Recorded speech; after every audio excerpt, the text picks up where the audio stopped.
আসসালামু আলাইকুম। বাংলাদেশ রেলওয়ে রাজস্ব খাতভুক্ত স্থায়ী শূন্য পদ পূরণের লক্ষ্যে নতুন একটি সার্কুলার সম্পর্কে আজকের এই ভিডিওটিতে আলোচনা করতেছি।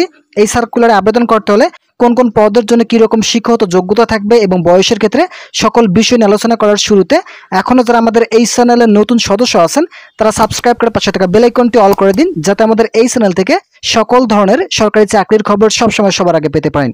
তো এই সার্কুলারে দেখতে পারতেছেন প্রথম যে পদটি রয়েছে পদের নাম ট্রেন এক্সামিনার। এই পদের জন্য 12তম গ্রেডে জনবল নিয়োগ প্রদান করা হবে।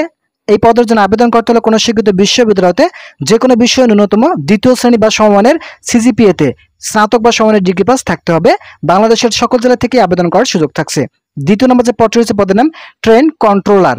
এই পদের জন্য আবেদন করতে হলে কোনো স্বীকৃত বিশ্ববিদ্যালয়তে যে কোনো বিষয়ে ন্যূনতম দ্বিতীয় শ্রেণী বা সমমানের সিজিপিএ সহ স্নাতক ডিগ্রি পাস থাকতে হবে। বাংলাদেশের সকল জেলা থেকেই আবেদন করতে পারবেন। তৃতীয় নম্বর যে পদটি রয়েছে পদের নাম ট্রাফিক অ্যাপ্রেন্টিস। এই পদের জন্য 14তম গ্রেডে জনবল নিয়োগ প্রদান করা হবে। আবেদন করার ক্ষেত্রে কোনো স্বীকৃত বিশ্ববিদ্যালয়তে যে কোনো বিষয়ে ন্যূনতম দ্বিতীয় শ্রেণী বা সমমানের সিজিপিএ সহ স্নাতক বা সমমানের ডিগ্রি পাস থাকতে হবে। বাংলাদেশের যে কোনো প্রার্থী আবেদন করতে পারবেন।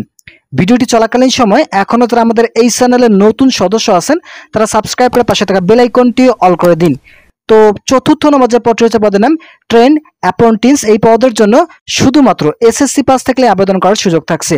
তো এছাড়াও বিভিন্ন পদে নতুন একটি সার্কুলার প্রকাশিত হতে যাচ্ছে 2025 সালে। যে সার্কুলারটি প্রকাশিত হবে বাংলাদেশ রেলওয়েতে, এই সার্কুলারে লোকেটিভ মাস্টার সহ বিভিন্ন পদ যেমন ওয়েম্যান এছাড়াও অন্যান্য পদে নতুন একটি সার্কুলার প্রকাশিত হতে যাচ্ছে। এই সার্কুলারে আবেদন করার ক্ষেত্রে যাদের শিক্ষাগত যোগ্যতা শুধুমাত্র এসএসসি থেকে শুরু করে স্নাতক এবং স্নাতকোত্তর রয়েছে তারাও কিন্তু আবেদন করতে পারবেন। তো এই সার্কুলারটি কিছুদিনের মধ্যে প্রকাশিত হতে যাচ্ছে। এখানে যে সার্কুলারটি দেখতে পাচ্ছেন এটা হচ্ছে 2024 সালের সার্কুলার। তো এই সার্কুলারে আবেদন করার ক্ষেত্রে মূলত 2025 সালের নতুন সার্কুলার আবেদন করার ক্ষেত্রে যাদের বয়স 18, সর্বনিম্ন 18 এবং সর্বোচ্চ 32 বছর রয়েছে তারা কিন্তু আবেদন করতে পারবেন। বাংলাদেশের সকল জেলা থেকে আবেদন করার সুযোগ থাকছে।